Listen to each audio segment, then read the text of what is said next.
introduction.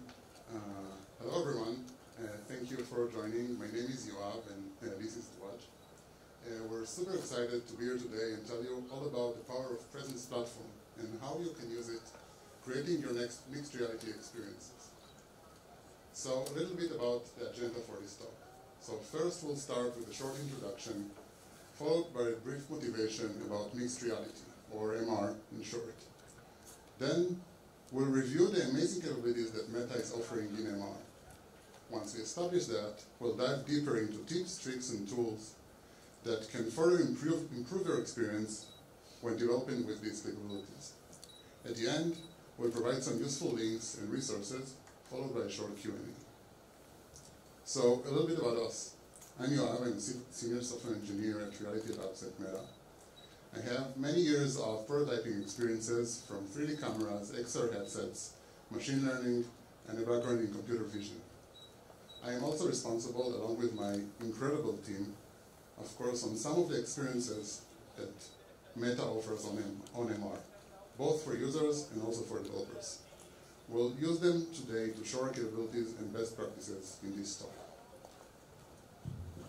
Hello, my name is Dwaj and I'm engineering manager in Meta. I lead a team of amazing prototypers and I also have a background of computer vision. I help my team to drive direction on what are the areas that Meta should invest in XR. So a bit about our team. I'm very fortunate to be part of this extremely talented team of XR prototypers. We work on many types of projects, focusing on applying the latest meta technologies to create experiences. We are responsible for showing the best MR apps that Meta can ever think about. And one of them is First Encounters, which we shipped on Quest 3.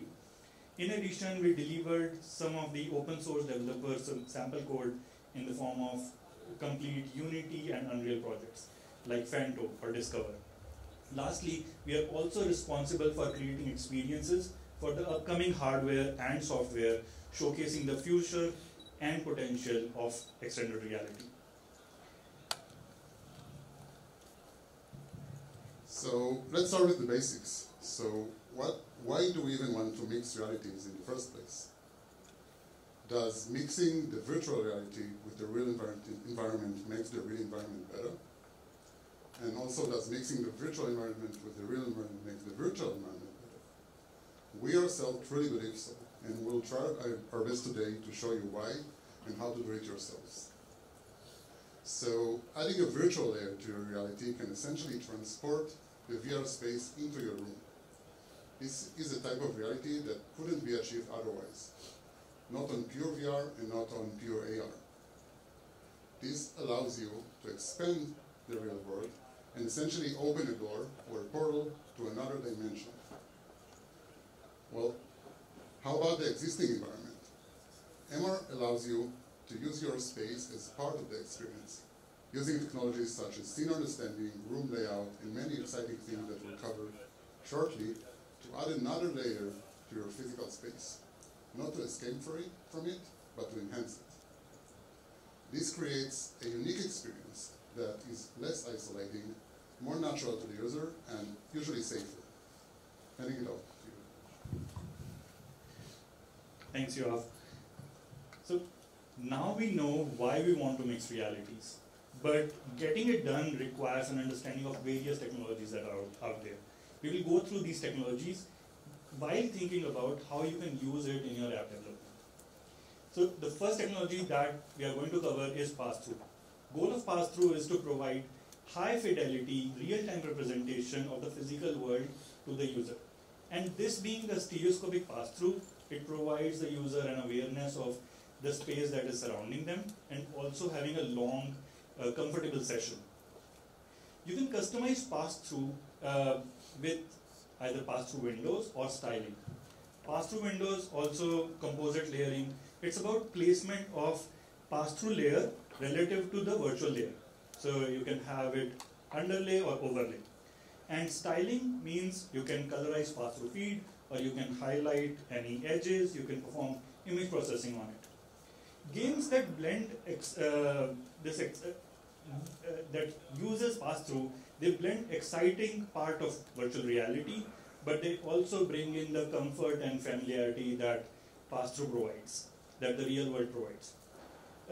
By default, pass-through takes care of the entire room. It reconstructs that, showcases that, but you can have different layers for pass-through. At the very small, you can have a small window of pass-through getting shown to the user.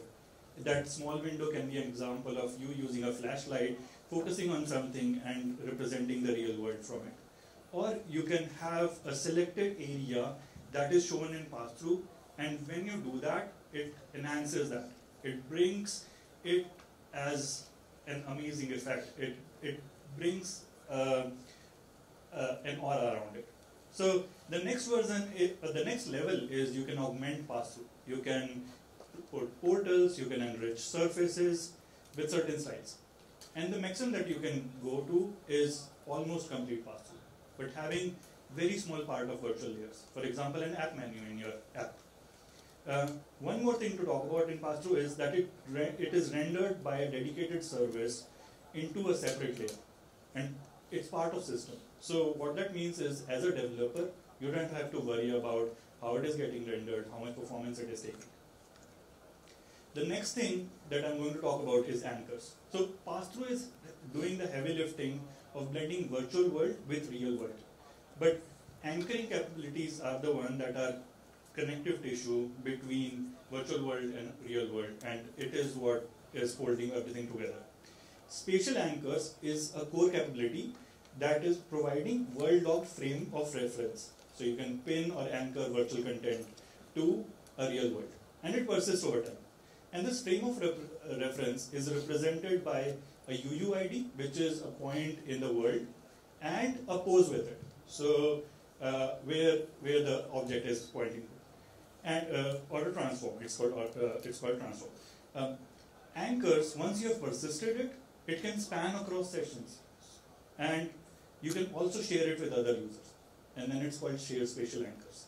So using shared spatial anchors, as a developer, you can easily build experiences that are local multiplayer experiences. So users can share the same space. You can put a content, and multiple users can see the same content at the same place, and they can play together. One more thing is, you don't have to think about how are you aligning coordinate system between one user and the other user.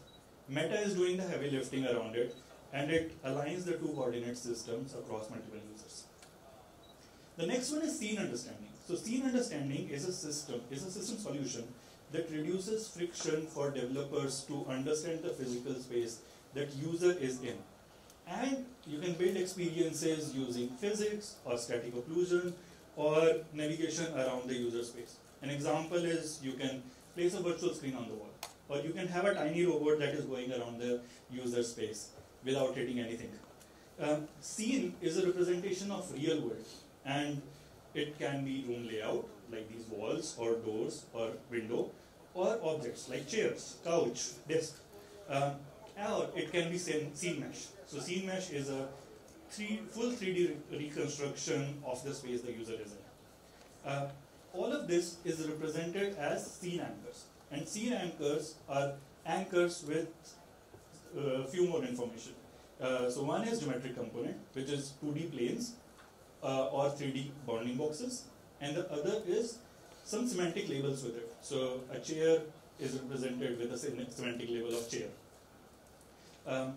And to generate this scene model, an app can trigger system space setup. Once the space setup is triggered and a user has captured the space, this space is persisted by OS, and any app can pick it. So app doesn't have to think about how it's persisted, and the OS can save up to 15 rooms. So other thing about this 15 rooms is that OS knows where these rooms are corresponding to the user, and you can have experiences that are spanning across these multiple rooms. So you can build large-scale experiences where the gameplay is an object going between multiple rooms. This is not working.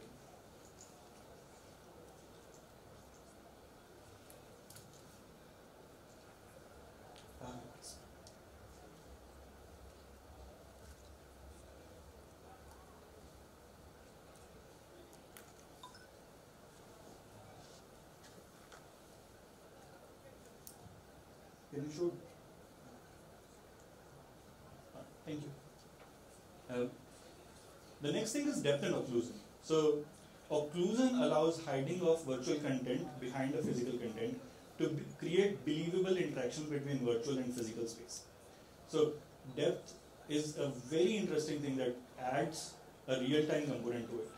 And to achieve this real-time component, the API provides us a way to replace existing shaders that you have with the ones that are built-in, supported with occlusions.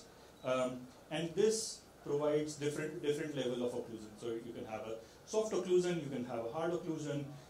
This is supported by both built-in pipeline and URP. You can also replace your existing shaders. You can also customize your existing shaders to have more control over how occlusion is, how virtual content is occluded by physical content. And one good thing that came out very recently, we recently released an update on Depth API which provide real-time occlusion with a very small performance footprint. Now we know, we have learned about how physical and virtual worlds are blending together. But the next thing is how the user is going to interact with them. And that's where Interaction SDK comes into it. As the name suggests, it's about how user is interacting with the virtual content. And there are various types of interaction. So a user can directly touch on something which is spoke, or they can use Ray to interact with something that is far away. There are multiple other things like grabbing mechanism, to grab something, to move it, or transforms. You can do hand poses, you can do gestures like swipe. All these interactions are supported by both hand and controller. And again, a recent release that was launched, we are supporting both hand and controller at the same time. So you can have a weapon as a controller. With the controller tracking, you can easily know how the weapon is moving with fast movement and high accuracy. And using the empty hand, you can do, say, magic spells, which doesn't require high accuracy of the movement. So you can create these kind of gameplays. It's called multimodal, by the way. After learning about all these real world and virtual world interactions and how the user is interacting with it, the experience will still feel bland unless you add other user sensations. So the next one is auditory and tactile. For the auditory sensation, Audio SDK contains everything needed to properly localize sounds in the 3D space and create a sense of space in the virtual environment, allowing users to be fully immersed in that auditory scene. With room acoustics feature, you can accurately model a room based on its size, its shape, its surface materials. And this allows users to get a sense of environment they are in and help to make objects sound like they are in the same space. For the tactile sensation, adding haptics brings depth and familiarity with the physical world by engaging people's sense of touch via controllers. And Haptics Studio and Haptics SDK lets you quickly design, test, and integrate these high-quality haptics into your gameplay. Haptics SDK helps you solve common challenges like integrating the haptics in your experience. And Haptics Studio is a desktop application which lets a sound designer or a developer create these haptics and integrate it, test it, how it's feeling, all of that. So, yeah, thanks. Okay, so now that we have all these amazing APIs and capabilities to our disposal, let's dive a little bit deeper into how to use them in a way that will make your experience shine. So, starting with the environment itself, we should treat every section of the environment differently if we are blending two worlds together. For the environment inside the room, we should take the existing room geometry and layout into account. This can make or break your experience. So also try to take the user safety into account when including physical objects with the virtual elements. For a VR space outside the room, we have more flexibility in terms of virtual elements but less mobility for the user to reach. Finally, at the intersection between the two, we should make sure we're properly blending the two worlds together, both in the right location and both with the right effects. So about the scene mesh, the room reconstruction, how can we use that to our advantage? So if we are decided to place virtual content on the scanned scene mesh, we should favor placement on walls or floors, ceilings, or any other flat surfaces. And we should avoid placing of elements on clutter. Also, taking the player gaze vector into account can assist the player placement process. If you intend to use the mesh for navigation, try to aim using it for air navigation or floor navigation. In these two use cases, it achieves the best results. If your experience involves physics or collisions, try to favor fast collisions over slow interactions. Once we place an object, we should prefer placing forgiving models. What I mean by that is that models that are potentially fading into the surface they are placed on, resulting in a better blending of the two. In addition, we should use the mesh and the mesh normals to indicate the user some sort of a preview of the placed element before confirming placement. Also, it's nicer to do it in a semi-transparent fashion to notify the user that it's not locked in yet. Lastly, since we have an understanding about the room furniture and the layout, we can prevent the user to place elements that are not necessarily needs to be placed on a certain area. Like this example from Discover that shows a red unplaceable notification to the user. The scene information can also be used, as I said, for navigation. So if, for example, you want to use it for floor navigation, you should make the experience even more spatial aware by taking the furniture and layout data into account. In this example, you can see phantoms from Phanto navigating towards the couch, and then they're navigating towards the cabinet, targeting these green crystals. And you can see an indication for that by a thought bubble that shows what they're thinking and what they want to do. Two other clear blending modes for content are infill and expand. In the example on the left, you can see ectofluid from Phanto spreading in the physical space, filling it with content. In the example on the right, from First Encounters, you see an effect of the wall that is being shuttered, expanding the room into a new space of content. If you do wish to expand the physical content, make sure that you use the extra space for gameplay, allowing the user to interact with it, but also the virtual content to take it into account. Another important method for increased immersion are lighting and shadows. In this example, you can see a spherical drop shadow that applies to a puffin, which is the small creatures from First Encounters, providing them a sense of attachment to the surface they are close by. When shadows are applied, it feels very natural to a user, even though in some cases it doesn't completely fit the real lighting of the room. Also, unlike a traditional game, in MR we cannot move the player. Player essentially can move anywhere they want. So they can leave the room, they can be above the room, they can be below the room, they can enter through solid spaces and virtual content. We don't have any control over that. There's no sense of locomotion in MR. So if we're building an experience, the experience needs to accommodate for that. And essentially, it can use a system-level feature like the Guardian to keep the user in the play area, or use other ways, like this example from Phanto that uses the room mesh and layout to alert the user when he's leaving the play area. Also, an important thing is to make sure that the user can walk safely in the walkable area. So make sure that all the walkable area is free from virtual content that can make the user stumble upon. There are tools and guidelines with Phanto and other sample apps that can demonstrate how to do that. Lastly, for additional safety, in the example shown here, if the user gets too close to a very big piece of virtual content, you can trigger a pass-through to show next to the controller, which is a very common methodology in VR, so it will create the same effect, and the user will know that something is, it should be alerted. Well, how to actually start using all of these capabilities? So building blocks is a very recommended tool that comes with the Oculus package. It gets you started with all the necessary components depending on your use case.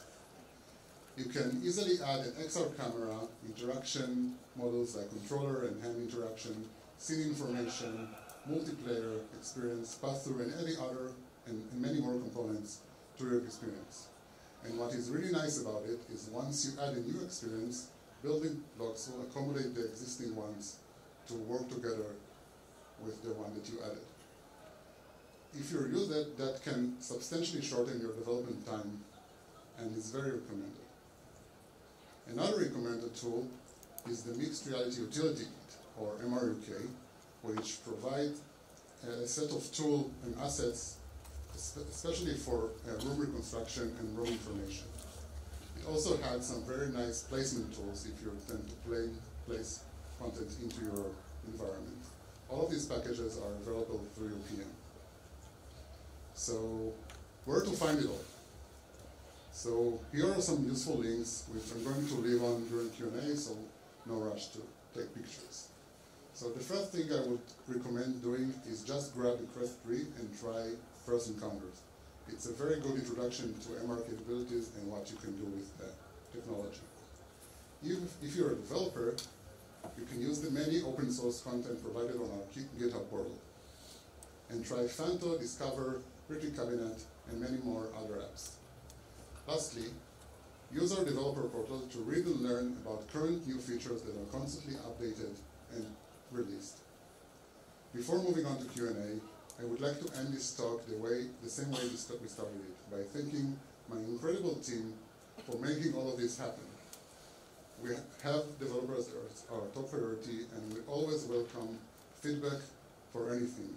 Also, feel free to complain as much as you can. This is great for us. Thank you all for joining, and let's move to Q&A.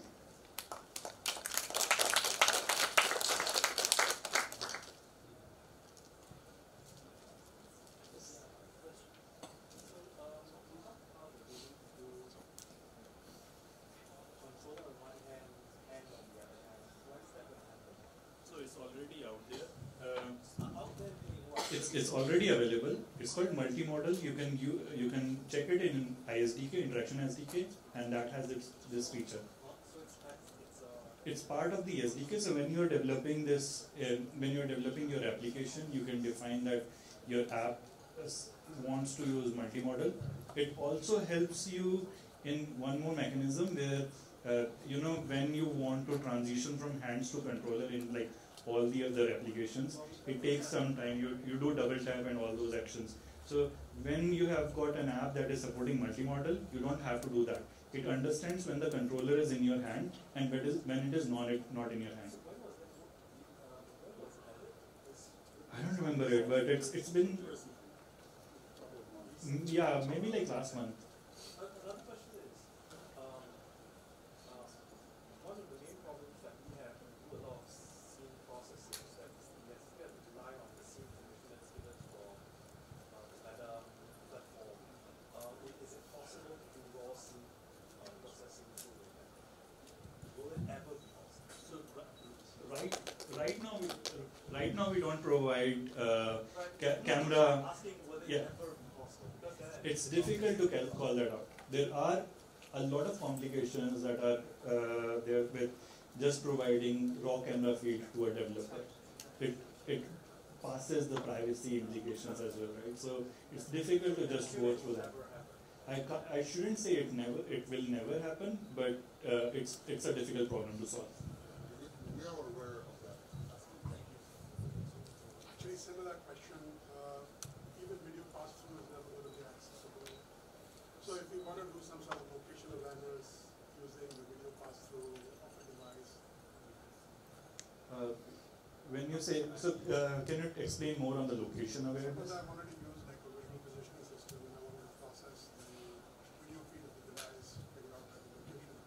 Yeah, so right now, again, the same answer.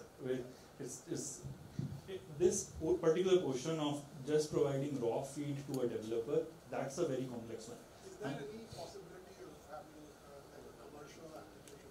Because yeah, so there's other system as well, which is just Meta's VPS, right? Which is about where the headset is corresponding to the world.